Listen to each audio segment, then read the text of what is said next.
Outstanding actor ఎవరో కాదు పుష్ప 2 సినిమాకి గాను అల్లు అర్జున్ గారు పుష్ప 2 సినిమాకి గాను ఐకన్ స్టార్ అల్లు అర్జున్ గారు ఈ అవార్డ్ ని అందుకుంటూ ఉన్నారు.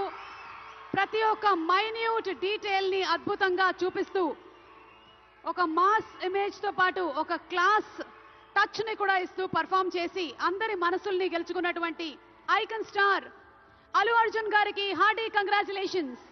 సిల్వర్ మొమెంటో 5 లక్షల క్యాష్ ప్రైజ్ మరియు ప్రశంసా పత్రాన్ని అందిస్తున్నారు మన గౌరవనీయ ముఖ్యమంత్రి వర్యులు శ్రీ ఏ రేవంత్ రెడ్డి గారు. కంగ్రాచులేషన్స్ టు అల్లు అర్జున్ గారు. పుష్ప నీ అవ్వ తగ్గేదెల్లే.